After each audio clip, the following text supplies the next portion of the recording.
দেখে নেন, তাতে চমৎকার কথা আল্লাহ বলেছেন। আল্লাহ বলেছেন, ওমাইয়া আমাল সুআন আও ইয়াজলিম নাফসাহু সুম্মা ইস্তাগফিরিল্লাহ।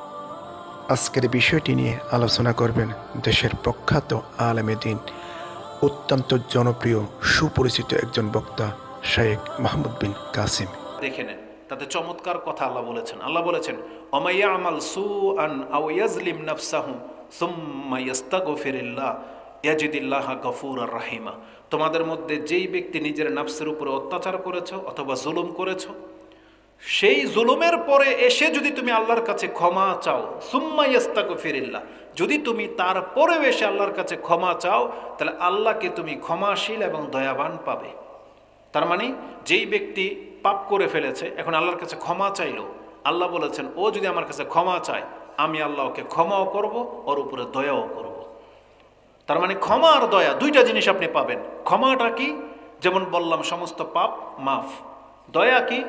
আল্লাহ বলেছেন যেহেতু তোমার আমলনামার মধ্যে কোনো নেকি নাই, পাপের মাত্রা বেশি, আল্লাহ বলেছেন ইউবাদদিলুল্লাহু সাইয়্যাতিহিম হাসানাত, আমি সেই পাপের জীবনটাকে নেকির জীবন দিয়ে রূপান্তরিত করে দেব।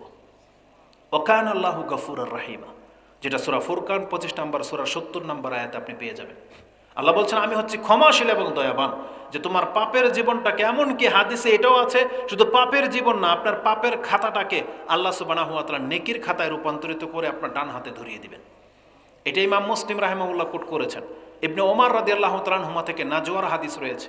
বলছেন হাল সামিয়াতা মিন রাসূলিল্লাহি সাল্লাল্লাহু আলাইহি ওয়াসাল্লাম, আপনি কি নাজওয়া সম্পর্কে, গোপন বৈঠক সম্পর্কে কি আল্লাহর কাছ থেকে কিছু শুনেছেন, রাসূলের কাছ থেকে? বলছে না। বলতেছে ইউতা আল মুমিন মির রাব্বিহি, একজন মুমিন ব্যক্তিকে আল্লাহর সামনে নিয়ে আসা হবে, হাত্তা ইয়াদা আলাইহি কানাফাহু, তাকে একটা চাদর দিয়ে ঘিরে নেওয়া হবে, সেখানে আল্লাহ ছাড়া আর ওই ব্যক্তি ছাড়া আর কেউ থাকবে না। একজন মহিলা হোক অথবা পুরুষ হোক, যদি মুসলিম হয়, তাকে আল্লাহ ক্ষমা করার জন্য কি করবেন দেখেন, তাকে আগে চাদর দিয়ে ঘিরে নেবেন, যাতে হাসরের কোনো ব্যক্তি তাদের এই পাপ দেখতে না পারে।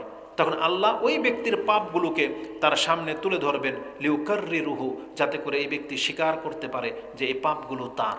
তখন সেই ব্যক্তি বলবে আরিফু রব্বি আরিফু, পাপগুলো দেখতে পাবে আর চিনতে পারবে যে হ্যাঁ এই পাপগুলো আমিই করেছি, তার কোনো মিথ্যা বলার সুযোগ থাকবে না। কিন্তু সেই ব্যক্তি যখন স্বীকার করে নেবে, এখন আল্লাহ সুবহানাহু ওয়া তাআলা তাকে বলবেন সাতারতুহা ফিদ দুনিয়া, এই পাপগুলো তুমি করতে পৃথিবীর কেউ জানে না, শুধু তুমি জানো আর আমি আল্লাহ জানি, এবং এগুলো সব নোট করা আছে। সাতারতুহা ফিদ দুনিয়া, আমি আল্লাহ সেগুলোকে দুনিয়াতে আড়াল করে রেখেছিলাম। ও গাফারতুহা লাকাল ইয়াউম, আজকে আমি আল্লাহ তোমাকে